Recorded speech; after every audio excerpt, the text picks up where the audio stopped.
suis entré à l'Assomption sans me dire tiens un jour je serai journaliste, c'était pas du tout ça mon envie. Mais c'est un appel qui risque de nous être fait à un moment donné ou à un autre. Et donc quand il m'a été fait il y a une dizaine d'années, j'ai répondu. Il s'agit de dire avec le plus de justesse, de professionnalisme aussi, la vérité sur les événements, sur l'actualité, la vérité et l'espérance dans la foi dans le Seigneur aussi, qui est une vérité qui fait vivre. Et le journaliste catholique et théologien que je suis essaye de faire passer quelque chose du message de l'Église au monde, essaye d'expliquer ce que l'Église dit, comprend de ce monde, et dans le même temps, il y a une responsabilité inverse d'essayer de faire comprendre à l'Église un certain nombre d'évolutions de ce monde. Nous vivons aujourd'hui, au XXIe siècle, des débats qui ont démarré au XIXe. Le père d'Alzon voulait que la foi vive dans l'espace public. Un journal, c'est exister dans l'espace public.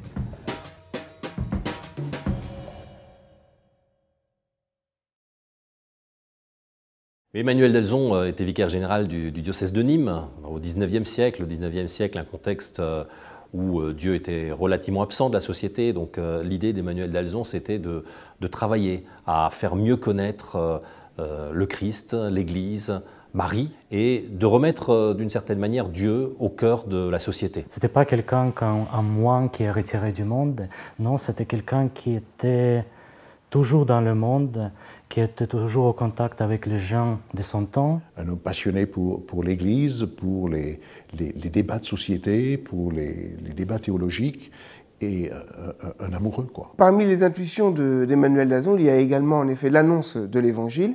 Et pour l'annonce de l'Évangile, eh bien, il mettra en œuvre, avec ses premiers disciples, deux œuvres majeures que sont la presse et les pèlerinages.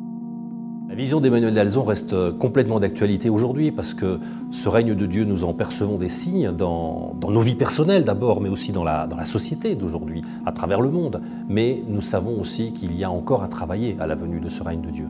Ce règne de Dieu, nous le voulons pour nous le voulons autour de nous le voulons pour celles et ceux qui nous sont proches et pour le monde entier. Et nous avons à continuer à travailler à la venue de ce règne de Dieu. Et on n'a jamais fini de se laisser façonner par un fondateur.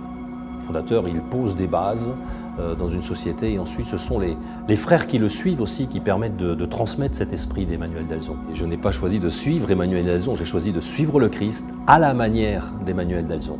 Moi, ce qui m'a passionné, c'est les assomptionnistes. Ces hommes que j'ai vus, avec qui j'ai vécu leur esprit de famille, la façon dont ils étaient passionnés pour leur travail d'éducation. Et ce qui que j'ai trouvé très intéressant, c'est des hommes très divers, avec des engagements très divers. Ils n'étaient pas d'un moule et des passionnés.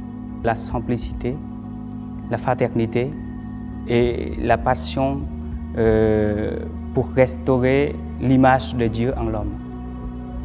Je crois peut-être que le secret de la foi, c'est de se dire le matin en se levant, il y a encore quelque chose à faire dans ce monde pour que cette rencontre personnelle que chaque religieux un jour a vécue avec le Christ puisse devenir une chance et une rencontre pour chaque être humain aujourd'hui. Il ne s'agit pas d'arriver avec des gros sabots, de vouloir faire des grosses processions en disant Dieu a ses droits. Non, je pense qu'il faut, dans le respect et le dialogue, aider les autres à découvrir cette place du Seigneur dans la vie. Si je suis devenu religieux assomptionniste, c'est vraiment d'abord pour aimer de manière concrète.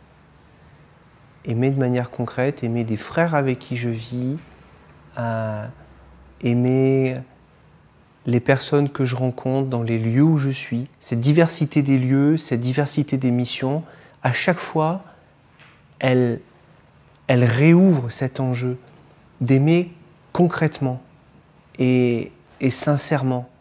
Et à partir de là, Dieu peut déployer toute sa liberté. Quand on regarde le monde avec le regard que nous en donne l'actualité, la télévision, la radio, ça peut parfois faire peur. C'est-à-dire ce monde-là, eh bien je crois que précisément c'est ce monde-là qu'il faut aimer, tel qu'il est. Jésus nous demande, Dieu nous demande d'aimer le monde. Ça ne viendrait même pas à l'esprit de haïr le monde. Je dis, le monde créé par Dieu, il l'a dit à la fin de la création, et tout cela était beau. Alors aimer le monde, ça suppose sans doute de changer notre regard pour regarder le monde avec le regard même que le Christ poserait sur ce monde aujourd'hui. Quand on regarde la société et le monde comme le lieu où s'accomplit l'Évangile, eh bien, on ne peut que l'aimer. Et du coup, on cherche à y apporter une contribution supplémentaire pour qu'il ressemble un peu plus à ce que l'Évangile nous propose. On ne peut pas changer le monde à soi tout seul. D'abord, il faut être du monde, vivre au cœur du monde pour pouvoir y dire Dieu, pour pouvoir y dire une parole d'espérance, pour pouvoir aider. Il ne suffit pas de dire il faut la justice, il faut la paix dans le monde. Comment est-ce que moi je commence à mettre cette paix et cette justice dans mon propre cœur? Le royaume de Dieu nous dépasse, c'est la liberté de Dieu. Pour autant, le royaume de Dieu, il est en nous. La vie religieuse assomptionniste, elle est le creuset pour que je me laisse travailler dans ce sens-là, que je laisse Dieu régner de plus en plus dans l'homme que je suis. Le royaume de Dieu, je le vise maintenant en disant que ceux avec qui je vis, je dois leur transmettre un message. En leur transmettant un message sans jugement, ni condamnation, je les accueille tels qu'ils sont. Et le Seigneur l'a dit, ce que vous avez fait au plus petit de ces personnes, c'est à moi que vous avez fait. Donc accueillir ces personnes sans opérer de jugement, je veux dire que c'est là que commence la miséricorde de Dieu. Accepter la miséricorde, c'est s'accepter d'abord soi-même. Et puis, je dirais que dans la mesure où on s'accepte soi-même, on rend grâce pour ce que l'on est, pour ce que l'on a vécu, même les épreuves que l'on a vécues. Je dirais, c'est dans cette acceptation de soi-même, je dis, on peut rejoindre l'autre. En l'aidant, on dit, mais toi aussi tu es unique, toi aussi tu es magnifique aux yeux de Dieu. La vie communautaire, c'est ça, c'est essayer que notre vie communautaire, notre vie de famille soit un témoignage pour ceux qui vivent autour de nous. Donc j'ai envie de dire que la première manière d'annoncer la miséricorde de Dieu, c'est de la vivre et de la faire nôtre. Vivre un esprit de famille avec simplicité, franchise et cordialité. Et ce sont peut-être les bases d'une vie miséricordieuse réussie en communauté.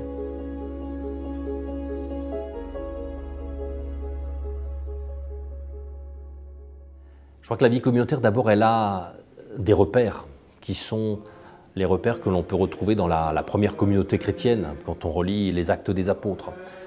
La vie communautaire a aussi des repères qui nous sont donnés, pour nous assomptionnistes, par la règle de saint Augustin, qui dit des choses très simples sur le vivre ensemble, sur l'attention fraternelle, sur ce que nous avons à vivre les uns avec les autres quand nous choisissons de vivre ensemble au nom du Christ pour faire venir son règne. Cette simplicité de vie fait de nous vraiment d'être dans un esprit de famille, dans un esprit de désintéressement et dans un esprit d'accueil, que l'autre a des qualités, l'autre aussi a des limites.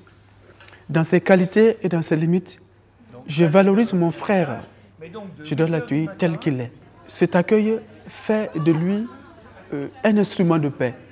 En fait, c'est accepter de se déposséder de soi et de son ego. Et on dit très bien dans nos constitutions, nos diversités sont une richesse et Jésus-Christ est le centre de nos vies. Si vraiment on bâtit là-dessus, on le voit, mais les diversités restent.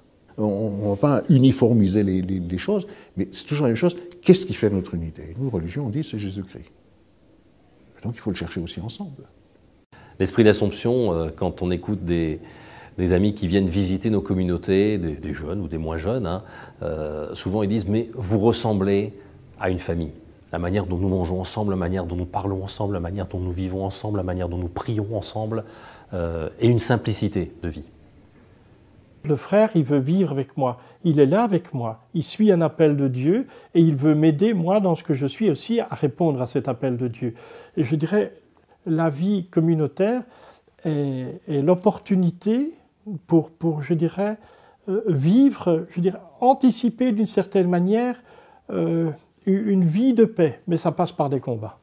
Quand tu as le temps de prier ensemble, tu vois que le frère qui est à côté de toi, il te soutient. Même toi, tu as des difficultés pour prier, pour vraiment, même pour vivre, pour dépasser les problèmes, et tu vois qu'il y a un frère à côté de toi qui prie avec toi.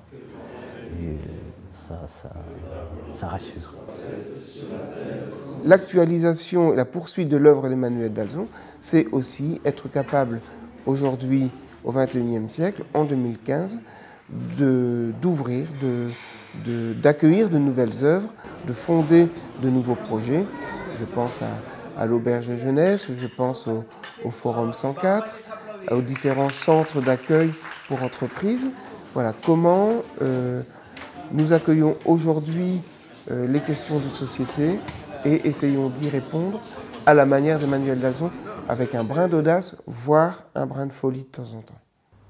Servir à l'Assomption, je pourrais dire, c'est se donner pour ses frères. Se donner, c'est-à-dire s'abandonner entre les mains du Seigneur, en faisant confiance aux frères, tout en s'abandonnant entre les mains de ses frères. L'œuvre d'Assomption se poursuit à travers ses héritiers, voilà, qui sont des frères qui se donnent corps et âme pour annoncer l'avènement du règne de Dieu. On dit d'un assomptionniste qu'il est homme de communion, solidaire des pauvres, et qu'il est surtout homme de foi, proposant la foi. Nous pouvons tout faire dans l'Église. On ne sait pas nous classer dans un secteur particulier. C'est impossible. Non, tu vas où Dieu est menacé. Tu vas où l'Église te demande d'aller. On est, je veux dire, inclassable. Sinon à classer là où l'Église a besoin de nous, là où le Seigneur a besoin de nous par l'intermédiaire de nos supérieurs, des évêques de l'Église. C'est ça, et je trouve que c'est important. Un des fleurons de ça, c'est Bayard, quoi, qui est une maison d'édition qui veut proposer la foi, mais qui est aussi très respectueuse de l'autre, très ouverte, qui cherche à comprendre, et où les laïcs jouent un rôle prépondérant.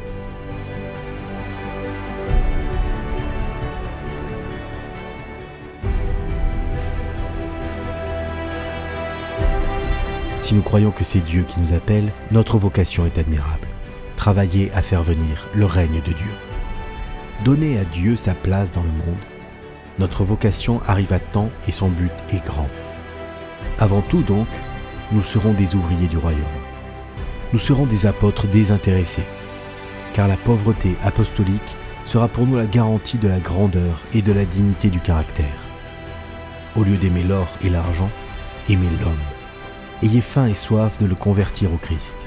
Si vous voulez être un ouvrier du royaume, il vous faudra du courage et de la joie dans l'épreuve. Que la beauté du royaume de Dieu vous transporte d'ardeur. Pourquoi le monde est-il créé sinon pour le royaume de Dieu? Pourquoi le Christ s'est-il fait homme sinon pour construire le royaume?